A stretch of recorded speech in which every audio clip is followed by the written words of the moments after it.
Hi, this is Melanie Brotherton, Chapter 6, Accountability and Responsibility. Accountability must serve the vital purpose of safeguarding all students, making sure that they are valued in all areas. Accountability is mentioned in every document and national report and goals set for our nation as far back as 1978. Is found in the National Reports of a Nation at Risk in 1983, Goals 2000 of 1991, and again when it's revised in 1993, the No Child Left Behind in 2001, and Race to the Top in 2009. Each time that it is mentioned, there is a stronger emphasis on accountability. And some of the reports, it was mentioned several times. The term is also a significant factor in school improvement. It's a traditional word that is used and mentioned in keeping budgets transparent for taxpayers. It's used in the maintenance of high-stakes testing, numbers and percentages to indicate successors or failures of schools. Now, with accountability, it highlights, in our nation reports, it highlights the gaps in instruction, bringing the word back to that it's vital in safeguarding for our students to make sure that they are valued in all areas of the school.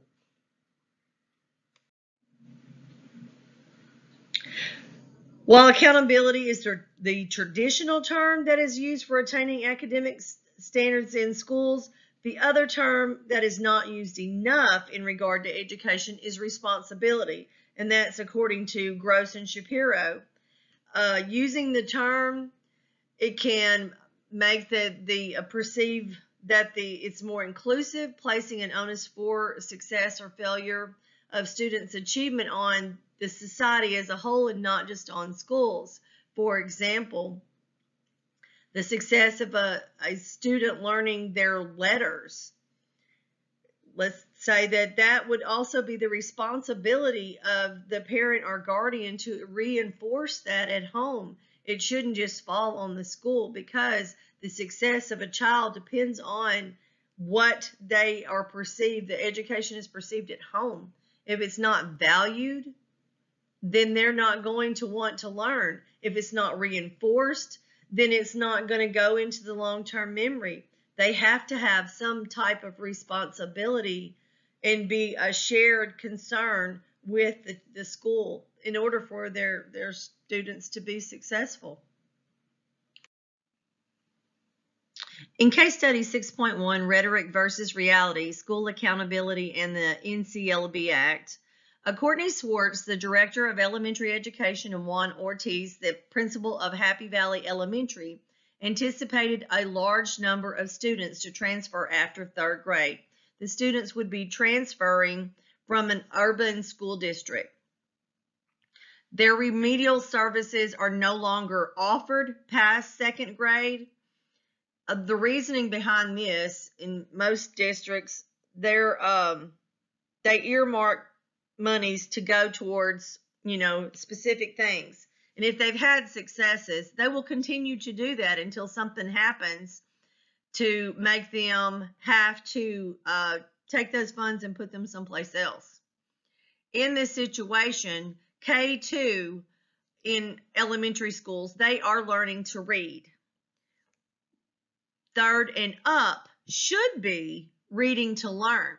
But since the students were coming from an urban school district, they knew that urban school districts, some of them, only get half of the funding per child that other schools get, so that those kids were not getting what they needed, and they already had that in their mindset. But since this money is already earmarked, they couldn't change what they had in the school system as far as extra people.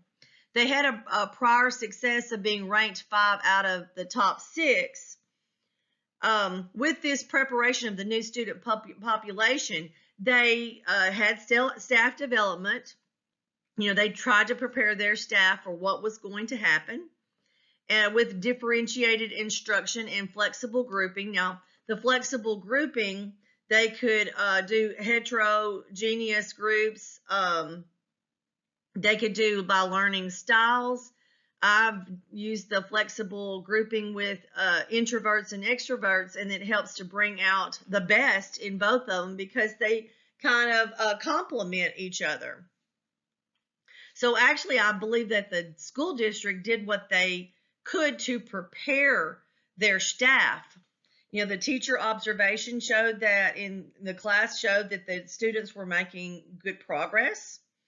And at this point, that's all that they would have would be teacher observations and maybe pre and post test. Well, one of the 5 schools scored slightly below. So they moved from the 4th to the 8th out of the 36 school districts.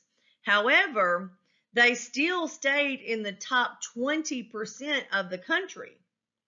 The data did show what they thought, that was that the student transferred scored basic and below, and that made up 75% of the students that transferred was basic and below.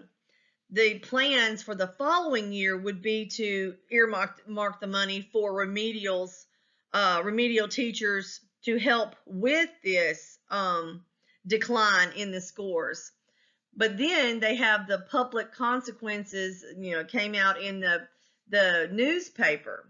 So when it comes out in the newspaper, of course, as this chapter is about accountability and responsibility, the blame of the responsibility, they want to put it on the school and say that the school did not teach the curriculum. However, they didn't look at the fact that the students did come from an urban school district. They were already below when they got there. But that's what this entire chapter is about, is, there's another responsibility that had to happen before those students got to Happy Valley Elementary. Our questions for discussion: what do you consider to be the level of turbulence for the Thomas School District? I think the level of turbulence is moderate because it's a widespread issue with specific origins. What are the differences? What differences might exist between the level of turbulence for the administrators and the local parents?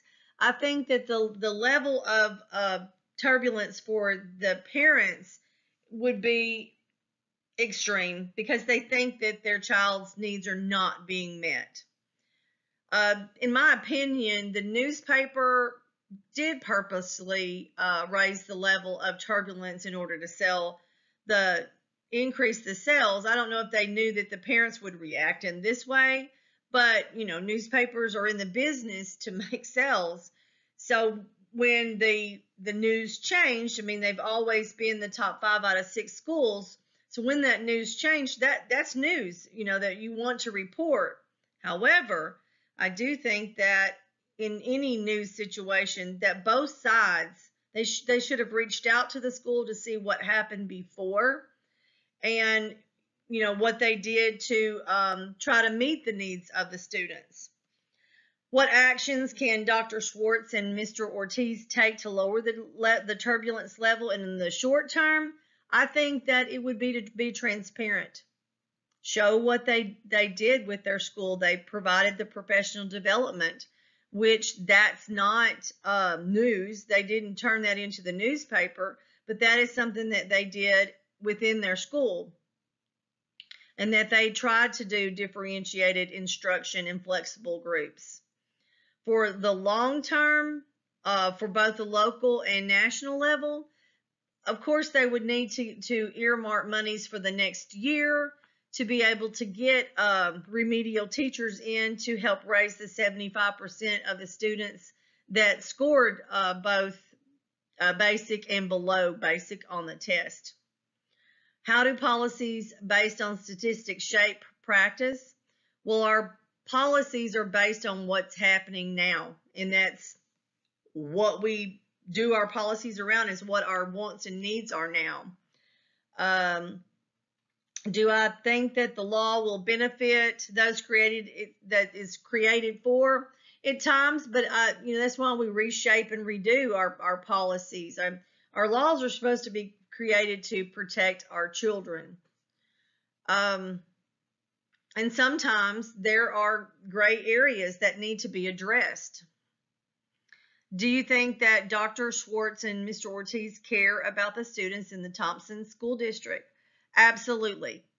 They knew that this was going to be a problem because their students were going to transfer from an urban school district, and they knew that the students would be behind. They already knew that they could not, at that particular year, because monies had already been earmarked and funding was not available for grades 3 and up, they provided professional development. They tried to prepare the teachers that they had there that were already there, instead of which they couldn't hire other staff. So I do think that they cared. How do you think they felt when they were accused of not attending to the needs of the students? I think they were probably devastated but I also think that they could accept some of that responsibility, because it doesn't say that they brought parents in and explained to them where their child was and where that they needed to go with them and what they were doing at the time to help with this, because they expected the low scores. It sounds like that they were trying to do whatever they could in the classroom to meet the need of the students, but I think that they should have had more of a communication with the parents. How can the transitions students be helped? You don't ever, when students transfer in, you never know what's going to happen. Like, what have they been exposed to, what they don't know. You don't know what kind of instruction that they have received before they entered a school district. So you really have to go with what that child needs and how you can meet it at that very moment. Do you think public schools should be held accountable for ensuring that all students achieve academic success?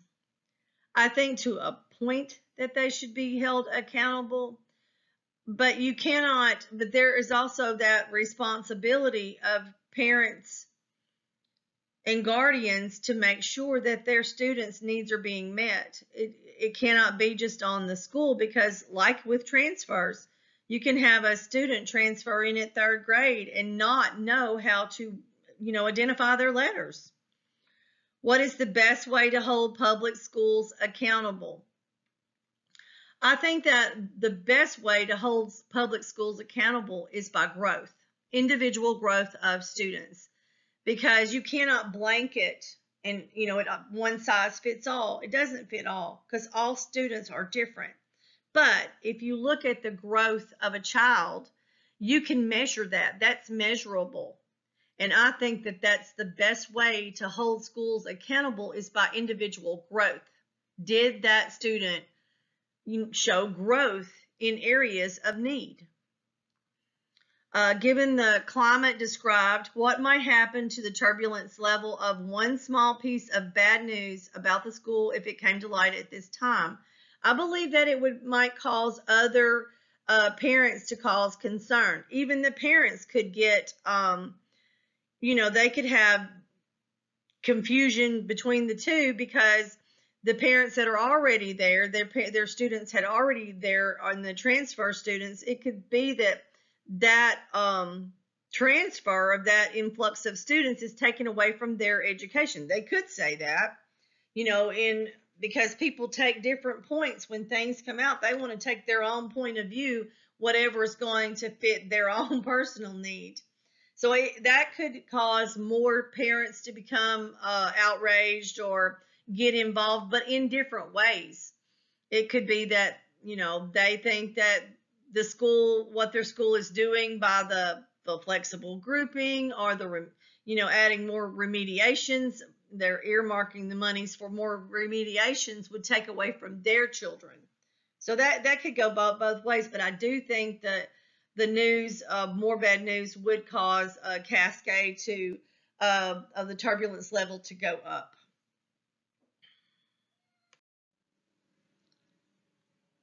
Case study 6.2, competence versus ineptitude in an age of accountability. Dr. Smith, he's in a personnel meeting in the Lafayette School District, which were historically disturbing. Sometimes they would cause one building to compete against the other. He's going to provide adequate staffing to meet the demands of the No Child Left Behind legislation.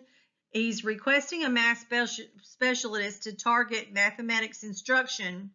He wants to employ this mathematics specialist because he, in the prior year, had hired a reading specialist, and the scores show that it was quite successful. He wants to change a building clerk to a proper secretary, extending her contract from 10 months to 12 months, and the extra time would be to handle the paperwork from the current legislation. He already has Miss Martin that has a 12-month contract, which is a former superintendent secretary who was enabled to make the transition from typewriter to computer. So she was classified as a teacher's aide and reassigned to Dr. Smith to work during the summer months. She kept her 12-month salary, so she would have to work those 12 months if she retains that time. When he goes to meet, he gets the mathematics instruction, but they start to question him over wanting to change the proper secretary to the 10 months to the 12 because he already has one assigned to him. The human resources questions his request because he already has the 12-month contract. So they ask him to switch out the two, where he can put Mrs. Smith, that was unable to even do the slow summer months, place her in the office during busier times, and document when she's not able to perform her duties. With this dilemma, he has to consider the paperwork for the No Child Left Behind, because the previous summer, the other clerk it took her a while to straighten up all the mistakes that Mrs. Martin made. He would also have to consider the disruption of the office, because the office serves, it's like a well-oiled machine, according to the passage. And he also has to consider that the parents, the staff, they get what they need from the office. The students get what they need. And with someone not being able to handle the computer, it would be hard to get information out and about, maybe even to the classrooms, because she's unable to perform that.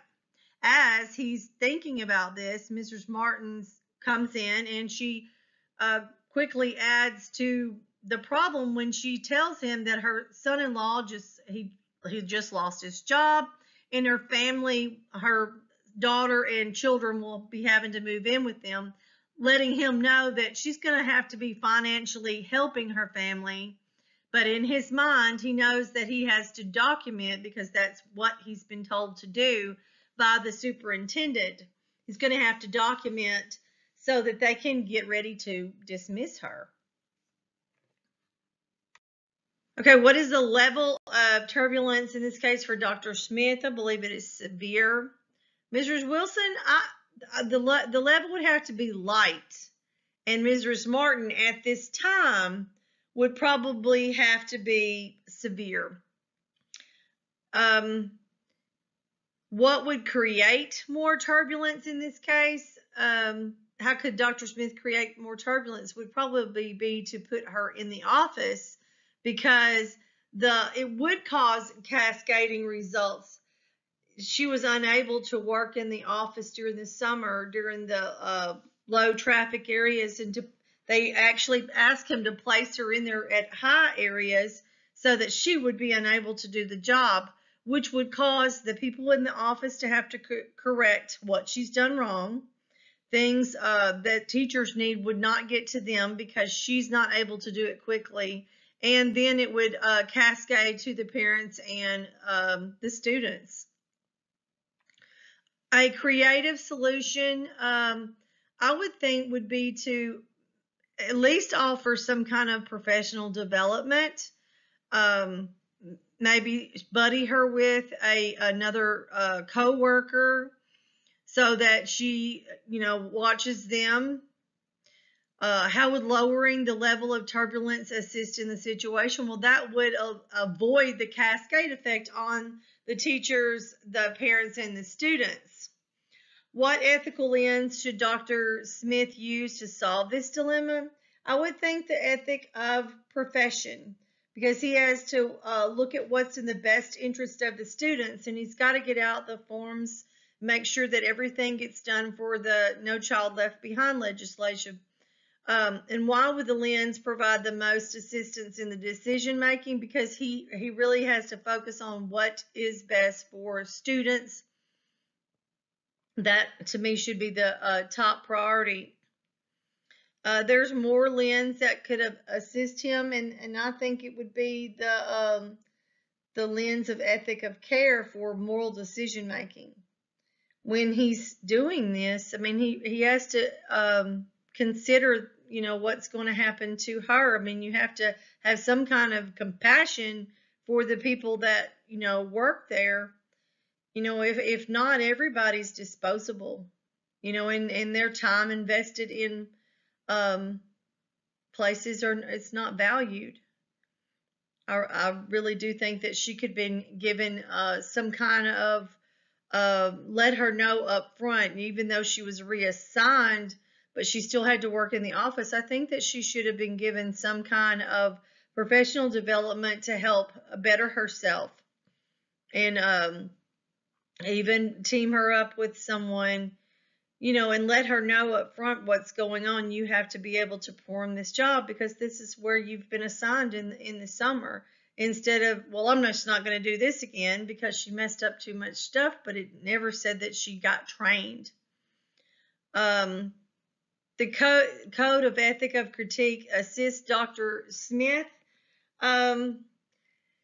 I would think that it would, because he does have to look at the policies and the laws and rights, and there's a due process to get rid of someone. You just can't start writing it down without them knowing what's happening.